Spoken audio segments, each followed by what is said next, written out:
Welcome back. So today I have a monitoring console. This is a Nintendo Switch that I picked up from eBay for about $140. With the purpose of kind of just tinkering around with one and then fixing it up and giving it to my girlfriend. I picked it up on eBay, about $140, with the seller telling me that the only thing wrong with it was that the cooling fan didn't work. I initially thought that it needed a replacement. Didn't work, and I'll get to that in a second. But once I fixed the cooling fan, I realized there was a whole heck of a lot more wrong with it that the seller never disclosed. A lot of it is physical, some of it electronics. So I'm kind of going through and fixing it up. The first thing that I want to do, which is the purpose of this video, is replacing the mid-frame of this thing. Not the digitizer, unfortunately. I don't have a replacement of this, but the mid-frame. You can see the vent here is cracked and broken. From use and age, and it just needs replacing. The back panel is also broken in almost every spot imaginable. I think there's only a total of now like 3 screws that hold it in place, so that needs replacing. Those are the physical ailments that I can fix. There's some wear and tear on the Joy-Con rails, but it's with age. There's not much I can do about that other than the replacements. And then everything else is electronic. So you see, I've already taken this apart, taken the motherboard out and all the other components in here except for the battery. So without getting too into it, the cooling fan didn't work. And as a side effect of it, the Joy-Con rails did not charge the Joy-Cons. They would connect when you slide them in, make the sound, they would sync, but they wouldn't charge. And all of that was due to a shorted diode right here. Let's see if I can get a good view of it. Right here by the fan header. It's where these two contact points are. Did a little research on it, some digging, found out that was the cause. I removed it, fan started working, the Joy-Con started charging. I thought, great, put it back together. Turns out the thing does not dock properly.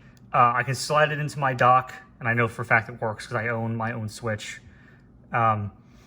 It docks and charges, screen goes dark, but it does not show up on the TV. A couple days of research, figuring some things out. 2 best guesses are the USB port is fried, it needs replacing, or the PI or P1 3 USB chip right here needs replacing too. This controls the video and audio output whenever the system is docked. I ordered a replacement of this and the USB port in hopes of replacing them to see if that would fix the issue. And unfortunately, I started with the USB port and it didn't work. I soldered on the new one, plugged it in. It's a little wonky. It probably needs to be redone a little bit. But plugged it into dock, still didn't show up on the screen. So my assumption is that this video chip right here is now fried. And needs replacing, and I have one. However, it's a little daunting for my skill set. So I think what I'm going to do is sell this board. I have a replacement on the way that I ordered just in case I couldn't fix this one. I'm going to use that one after I run it through a test, make sure it works, and I'm going to sell this board. I have the chip. The chip's going to be sold with it. If anybody is interested in buying a pretty much 90% functional board, it works perfectly in handheld mode. Might need some tinkering to fix the USB port and then the chip here, but it works pretty much flawlessly in handheld mode. This will be listed if anybody's interested, but otherwise I've got a replacement motherboard on the way. So until that arrives, what I'm gonna do for this video, after taking 4 minutes to start it, is replace the mid-frame with a replacement that I ordered just to keep it in a bit of a better physical condition. This is, like I said, it's the mid-frame where the vents are, buttons, game cart, and then the back panel with the kickstand and logos and everything.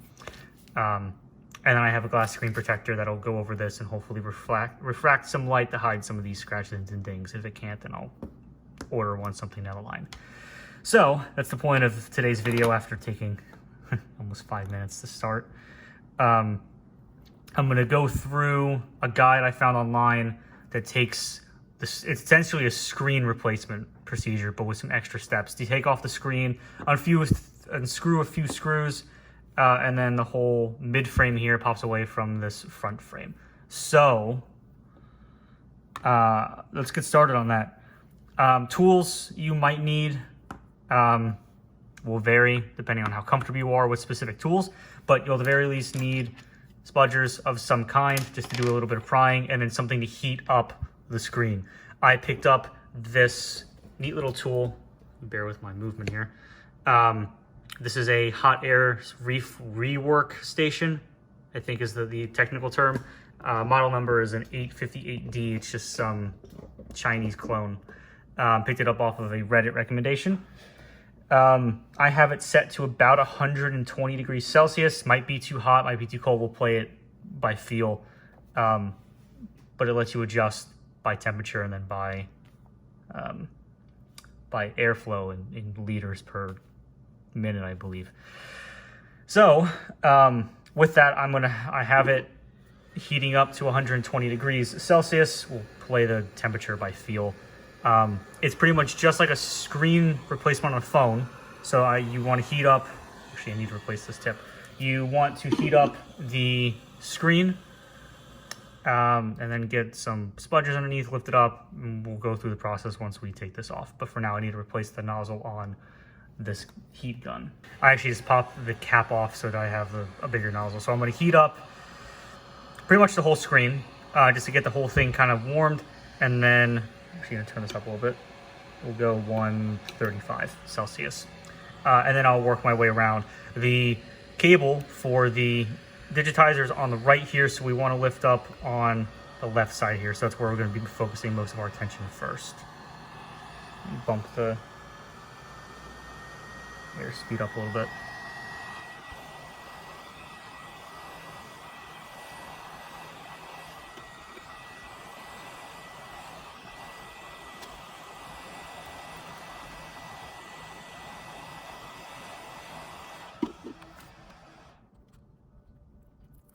So much like a cell phone screen replacement, you want to be careful to not put whatever you're using to pull off the front glass, or plastic in this case, too far in, because you don't want to damage the screen underneath.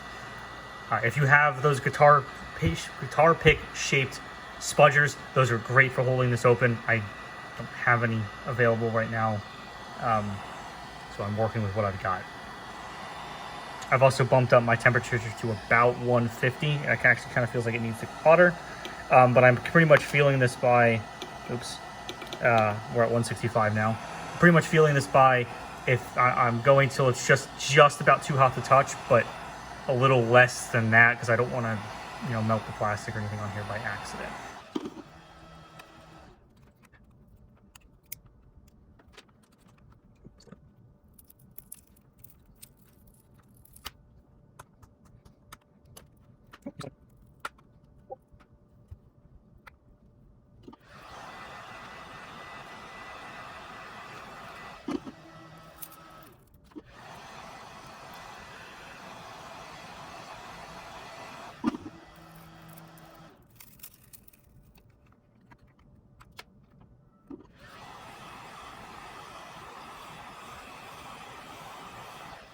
One thing I'm noticing with taking off this digitizer compared to doing some cell phone repairs I've done in the past is that my assumption is, because this is plastic and not glass, it doesn't absorb as much heat as glass would, is that this is much easier to take off. Partly due to the fact that, like I said, I think the plastic doesn't absorb as much heat, so it goes into the adhesive, which is what we want. But also because the plastic is flexible, and just by that property, this is just easier to work with overall.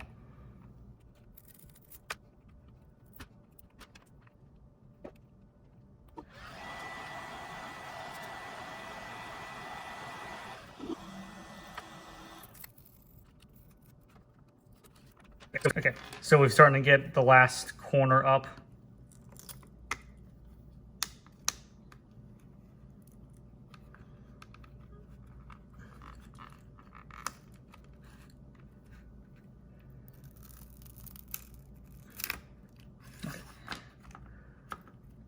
So as I lift it up,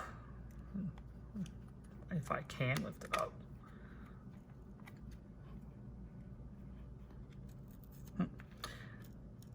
hold on, some of the adhesive is stuck to the frame and not the digitizer. Hold on. See, like that.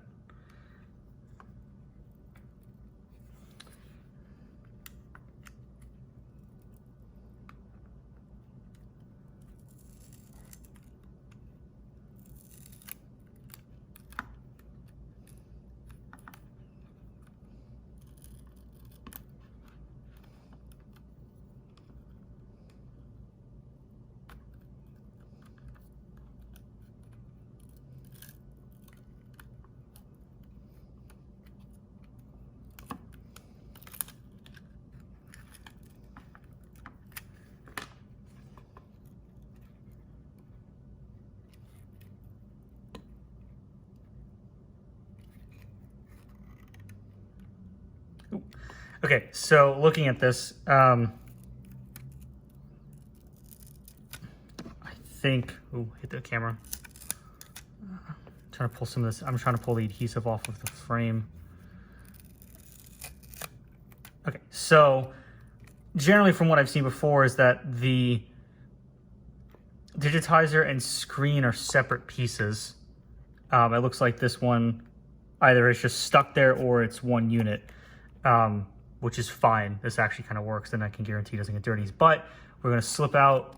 So the ribbon cable is right here. See it kind of poking out and slides out. And we slide this whole thing out, I guess, now as one unit, which is okay because I don't want to have to replace anything here. I'm going to set the adhesive back because I don't have replacement. Just going to dab in the corners that get pried up a little bit. All right, perfect. I'm going to set this down just off to the side. If your digitizer does come off as one piece or as two pieces, that's okay too. Just make sure that you are careful when pulling your cables out, so nothing gets torn. So now the screen is out, well, the screen and the digitizer. There are only a few screws here in the front that hold this front panel frame to the mid frame. So we're going to take these 4 out, like so. And then I believe the right Joy-Con needs also holds some of this in place. Could be wrong, but I'm seeing that in the guide, so we're going to take these out. So we'll take out these 4 screws for the right Joy-Con rail. One of the screws over on the right Joy-Con is actually stripped, and I can't really get it out. But that's fine. I have a whole set of replacement screws, so I'm just going to have to take it out at a different point. So we remove this Wi-Fi antenna, which I'm just running the cable through, and then we have to take out the power switch and volume here. This screw right here that I'm unscrewing isn't necessary for you to unscrew, I believe. I just have the unfortunate fact of that the metal shielding on this thing too is also slightly broken. Just this little piece here was broken off, which is why it was still there. But by the time you take your whole switch apart, that won't be there. So now we're going to gently, very gently, on adhesive, remove the ribbon cable from the mid frame here so that we can get to the power button and volume buttons. We'll be very careful with removing this. Just not making any jerking movements, or anything or such that could tear the cable.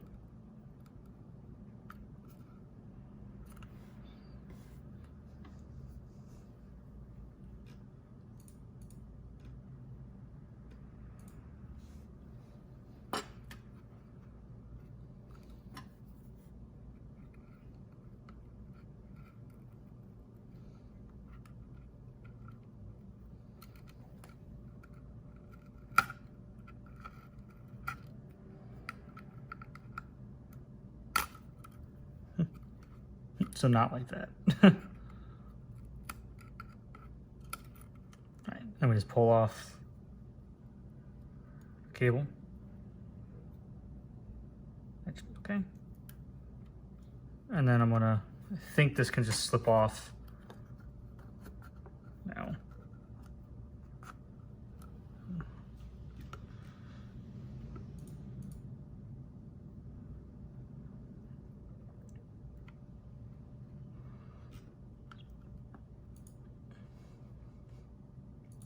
Although my guide does not mention it, but I do believe the left Joy-Con rail also has to come out.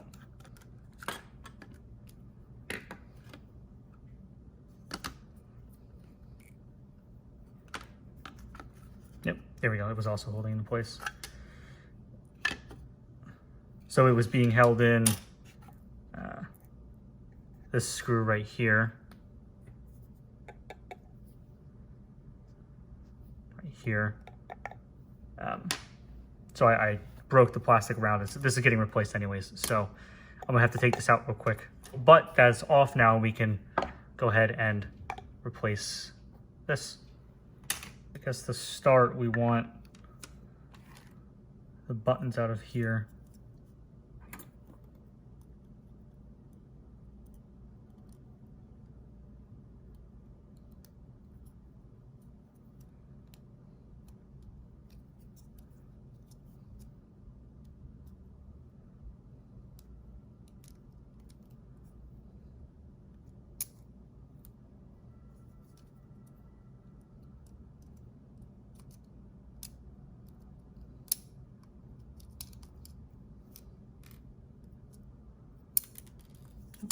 Okay.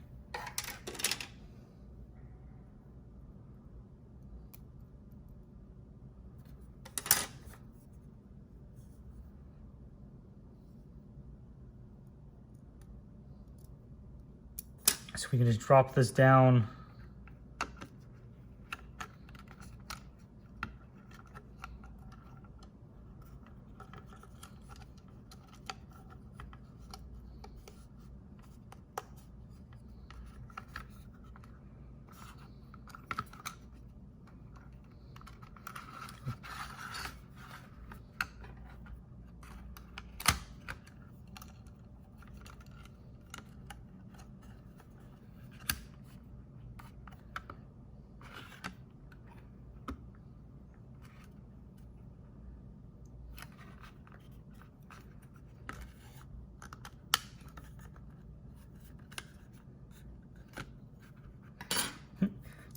Ironically, the vent holes are kind of in the way.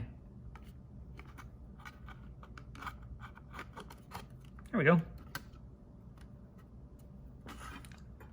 This needs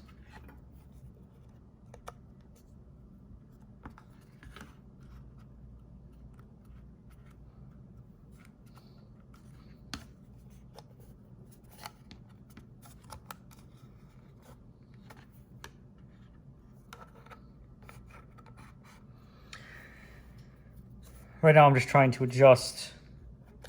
There we go. What are these PCBs? I believe this is another antenna, either Bluetooth or Wi-Fi, and then this is the other one. But now that's back in. Let's go ahead and slip some of these antenna cables back to where they need to go, maneuvering them between and around gaps and hooks that hold them in place. And then this just sets and rests right in this groove right here, out of sight. Now we can take the volume and power buttons and slip them underneath the rubber pad. Okay. I had to go back and flip around this rubber button pad. I had it backwards, or I had it flipped. If you do this, you want the pad to have, you can kind of see it. The two close ones go power and down, and then the one farthest away goes to volume up. I had it flipped, and it didn't feel right. So flipped it around, and now we should be good to go. Start putting some screws back in. I'm gonna start with the right Joy-Con rail, because that's already in place.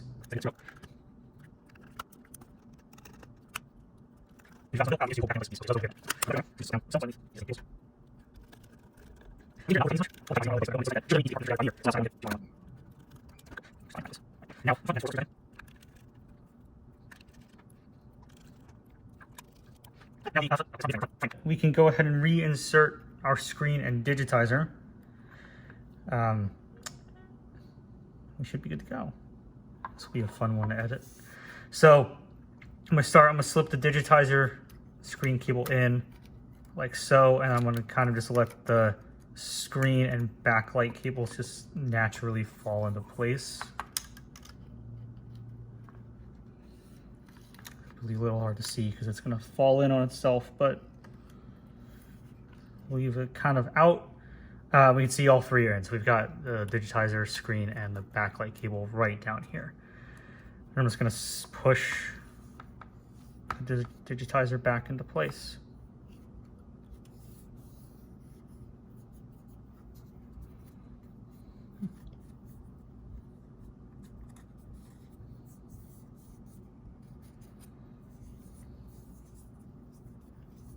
Very nice.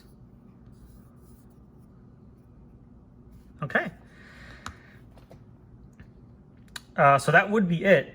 I'm going to reinstall the motherboard temporarily. We're just going to confirm that everything still works. I won't do everything just because it's not needed. I want to confirm stuff like the buttons still work and the screen, of course.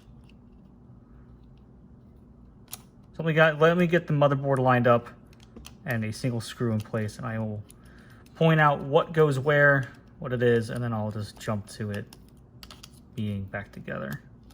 Okay, now that the motherboard is in place, I'm going to plug in what is necessary for this to turn on and function. So to start, pretty much anything that's a ribbon cable needs to be plugged in. So I'll point out everything, what it is once it's plugged in. Orange one is the left Joy-Con rail. As you can see here, it follows up to the Joy-Con. This one right here is speaker. This is obviously battery. Speakers are not necessary for this to turn on or for it to function. You just won't have sound while playing in handheld mode until you plug them in. This one right here is the right Joy-Con rail. And then right next to it is the backlight cable. And to clarify what I mean by it's necessary for it to turn on, you could turn it on with just the screen and battery, but without these cables plugged in, it won't function. Like this touchscreen won't work, and therefore you can't really turn it off properly or test anything. So, and this is by no means a definitive list. It's just what I've noticed from my tinkering. This one right here is the power and volume buttons. Black one here is your screen. The last one that's required is the digitizer ribbon cable, and then by extension, the game cart and headphone jack daughter board needs to be plugged in for that signal to be completed. And then this last one is the digitizer that we had to make sure was all set up and good to go, which requires your game cart and headphone jack daughter boards to be installed. With that should be all we need to turn this on and just make sure that the screen and button still works. I'm going to plug the battery in, like so, and we should be able to turn it on.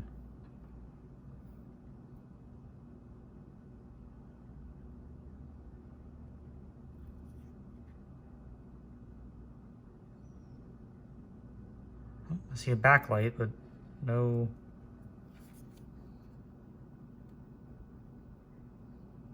screen. Fuck.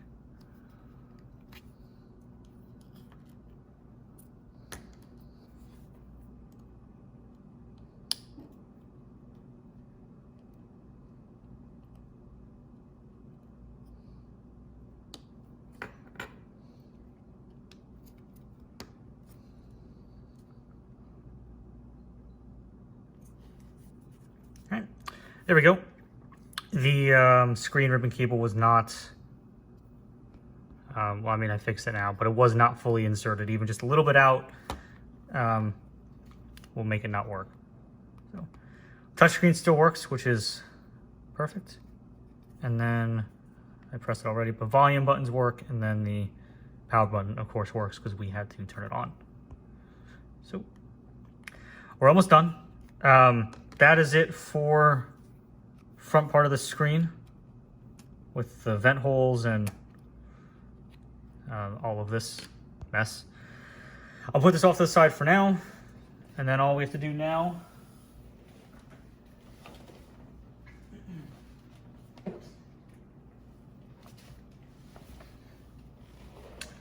is we need to do our back panel, and I'm going to put a screen protector on as well. So Another thing when I bought this was that it didn't come with a kickstand. They are kind of prone to breaking off or being loose. So I ordered a replacement one from Amazon.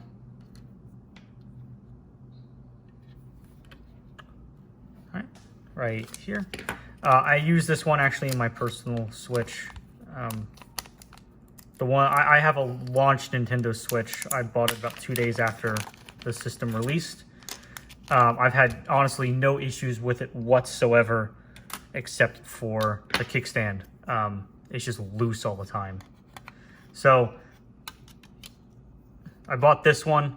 This does not detach if you forget to take it off before putting in the dock. So be mindful of that. But it's so much more sturdier, and it's honestly a nicer quality. So this requires the 2 screws from the old kickstand, and this slides in from the back like so. And then you can screw it down into place.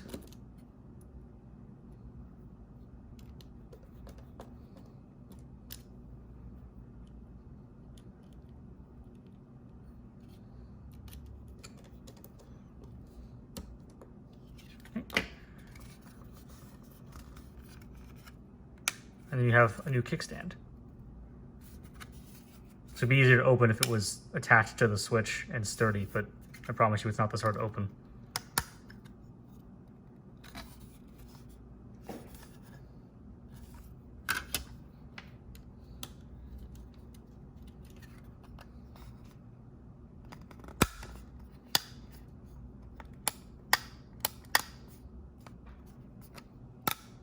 Okay. So I can see, I don't know if this back plate is official or if it just happens to be from the same factory or it's a knockoff. I'm saying that because I just noticed there's a little, trying to open the kickstand, right, there's this bit of plastic right here. That might be kind of hard to see. That is kind of stuck. I just rubbed it away, but it was causing this to have issues opening and closing. But yeah, the kickstand works just fine. Okay. One last thing with the back panel that I almost forgot. It doesn't have these vent covers on it. Focus the camera. It doesn't have these vent covers, so you would need to pull these off and stick them back down or order replacements.